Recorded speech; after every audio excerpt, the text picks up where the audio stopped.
So I'm also writing about Jenny Harper, another Black woman who was one of the first original women who went in that, one of the first people who got off that bus. And I'm telling her story, how she navigated this first prison, the first recidivist, the first person to come back and work through that carceral system to a place of triumph. And so all of this is all about owning reclamation of our stories and our truth. We are taking subjugated knowledges and raising them up so they sit with the dominant narrative. You need to read Indiana history with our book. You're going to talk about what happened in Indiana history. You need to read it. We need to read that book alongside. I literally called bookstores. Tomorrow's bookstore downtown. I said, you got a local Indiana history section and we ain't in it. That's a problem, right? So that's the other work, is that we need to be countering the dominant narrative and as Anastazia and we all talk about, complicating the history of what you think is a benevolent story about benevolent prison reformers who are doing just the good Lord's work. We go complicate that. We're going to show you that the history and life in this world is more complex, because when you do that and you recognize that these people that you lift up on a pedestal are also people who can do good and do bad, you can understand us as people who are impacted by the carceral system. You know, we need to really start questioning, who are we giving the criminal label to and what are we constituting as a crime? And I am so damn sick and tired when I go speak abolition and, oh, what you gonna do with all the rapists? We shut the prison down. If only the prisons were packed with all the fucking rapists. I mean, because every rapist for my life never spent a day behind bars. So, you know, we need to be challenging this ridiculous rhetoric that people are saying over and over and over again. What in the hell do we really consider to be a crime, and who is getting that label? Because I know all kinds of folks in this world that are doing the most and have never been locked up. Right. And then I know all kinds of people who have the most and just are evading the system because of prestige and money and power and race and privilege and absolutely race and absolutely gender. Yeah. You know, all of that is factoring in. And so, you know, that's what it means to me to be a fugitive. I am constantly going to call out, excuse me, absolutely, who and what are we giving that label to? Because if we want to look at it for what it really is, well, damn it, you might as well just go ahead and put a cage around the whole damn planet, because everybody guilty of some damn thing at some point in time. So let's assess what is this really about. Research and data is important, right? Yeah. Because it's been proven that mass incarceration bloomed where crime was going down. So what you doing? By this time, it's the third largest employer. Seems like you're invested in prisons because prisons keep your lights on. And I think that's important too. Good old Sarah and Rhoda, they petitioned for a separate prison for women. There were 17. We needed a whole institution for 17 women. We're fighting against this very thing in Louisiana and New Orleans right now. They want to build a new jail industrial complex under the guise of mental health treatment. At this current moment, we've overturned it several times, but again, they're trying to spend $110 million to build this new facility. And currently, you might have 52 people that actually fit the demographic for this facility. But by the time y'all build it, those 52 people, first of all, ain't even gonna be locked up anymore. But what does that do? Every time we decide to build a new facility, they fill it. If you build it, they will come. Yeah. We have got to stop the building of any more of these fucking places, and we gotta start shutting down the ones that already exist. They have to make mental health a crime and criminalize mental health issues in order to justify a $1 billion jail complex. It's fought for a long time by a lot of people that, you know, really care about these issues, but they ultimately lost because Indiana is fervent with development and real estate development and finding new places to incarcerate people. And you coupling mental health with prisons means that you're making more room for people who could be helped if you provide services in the community. If you actually had real community-based organizations providing mental health services to the community, you wouldn't need those spaces. But they want to criminalize mental health, as they have been criminalizing sex and gender, as they have been criminalizing poverty and lack of homelessness. Yeah. This is the whole reason why they're building these things. Because anything that is not rich and affluent is criminalized, and they gotta find a place to lock us all up in. Right, so what happens if this $110 million that we're talking about, what happens if we put that $110 million in the community most targeted to begin with? If those people have viable housing, proper education, access to health care, access to drug treatment. Yeah. If we started spending the money to stop the 1,000,001 issues that bring somebody there, because this is what I've realized too, nobody is in prison solely all by themselves. They just didn't have anything fucking better to do that day. Right. If we look at the whole long line of everything that happens in a human being's life before they get to that point, there are 1,000,001 places that intervention could have happened but didn't happen. Right, because crime is not causal. No, of course not. Crime, period. When you think of someone you label a criminal, understand that crime is not causal. There is so much going on in that family, in that house, on that block, on that street, in that city, in that town, in that state, in that country that impacts that individual. And denying that is such a ridiculous falsity that we need to address. It needs to come to the fore, because crime is not causal.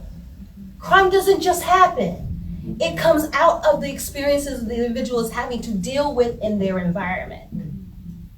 People, but the carceral state and those who run the carceral state benefit too much from creating crime as causal. They get to build, they get to create more institutions. Let me tell you what, we just went to an electronic monitoring simulation a couple weeks ago, and they put the stats on the wall. 99% of the men on electronic monitoring are Black in my state. What the fuck? Yeah. You are using this to surveil and police Black bodies in perpetuity, while you're also charging them ridiculous fines and fees, which they come out of prison already unable to pay. And then you let that debt collect because they can't pay for it. And then you turn them over to a collection agency, further crippling their ability to have a fair credit rating and build any wealth and get any loans for them to build their lives up. So now they're turned over collection agency, their credit ratings are dinged, they can't get a car, they can't get a house, they can't rent an apartment. Plus they're walking around with a block this big. You can't miss it. You can't miss it. So that you are literally shackling them with stigma. 99%, the bar was all the way up and the white people was way down here. I said, does anybody see this and think this is not intentional? Right, because It's the other intentional. statistic is that the percentage of white people actually committing crimes is way fucking higher. Yeah. Way fucking higher. You know, so, I mean, we're definitely seeing that in Louisiana. Like, it doesn't even make any damn sense. 70-some% of the crimes committed are committed by white folk, but it's only 21% of white people incarcerated there. Wait a minute. Only 20% of the crimes committed are committed by people of color, and yet 89% of the people locked up are people of color. I mean, you know, we cannot deny the blatant racism and sexism happening within this system. Yeah, period. Sorry, we didn't mean to go on that tirade. Right, just keep going, y'all. We on that tirade.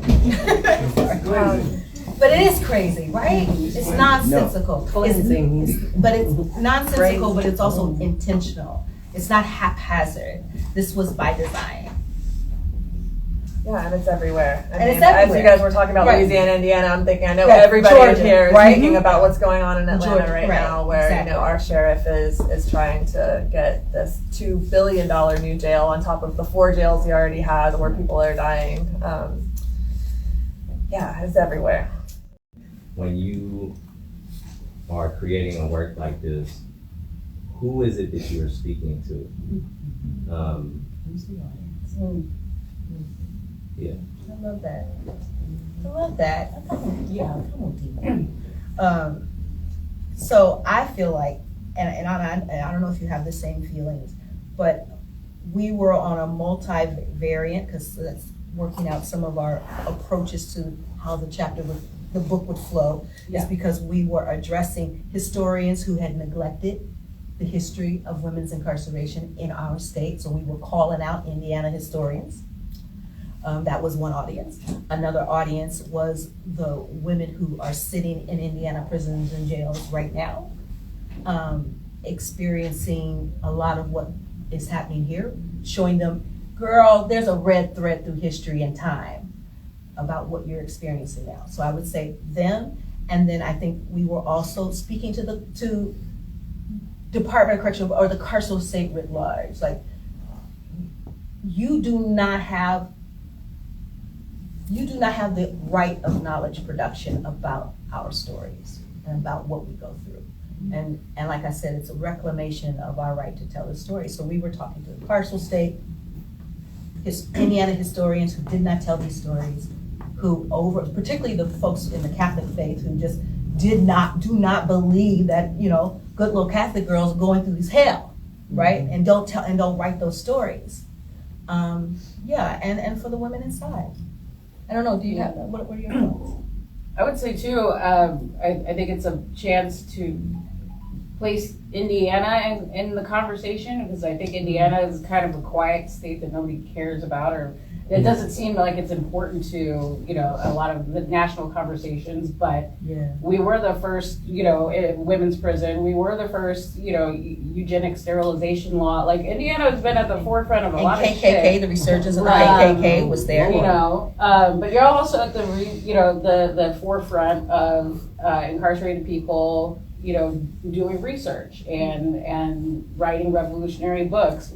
And so having a chance to come to places like Atlanta and then go around the country and share this, I think it's also a platform for conversations like this, where we can make connections across states, because so often the work is local because of the way that our system is set up. We have to focus on our local problems, but we also need to be talking to each other across the nation. And there's so much happening in New York and the coast and LA and the coastal areas. And maybe even somewhat in the South, that the Midwest kind of gets like, oh, poo-poo, y'all doing all right, because we in the Bible Belt, or whatever they say. But, hellfire and damnation going on down here too, up here too, so. I'm one person in this project the whole time that kept saying I'm not a historian, I'm not trying to be a historian. Somehow or another, I guess I sort of became one. But my goal has always been, how do I get this to just everyday folk, just everyday people? Because while I'm retelling the history of women's incarceration through the institutions of Indiana in the 19th century, I feel like a little piece of a whole bunch of people's story is in that book, whether they've been incarcerated or not.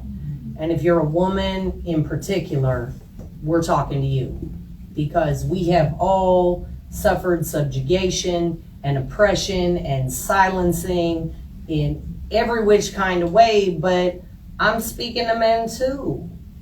We don't raise our boys right, because if we did, we wouldn't have a lot of the violence we have. So I'm speaking to people to really start to question your own experiences in life, validating your own privilege to tell your own life and your own life experience, to say that lived experience is just as powerful and is just as much knowledge as somebody with some letters after their name somewhere. Your story and your knowledge means something. I don't care who you are or where you come from. It does not matter if you have a damn degree or not. You have knowledge, and you should be sharing that knowledge, and your particular lived experience matters. It's valid, it's credible, and you should have the right to tell that story in the way you choose to tell it.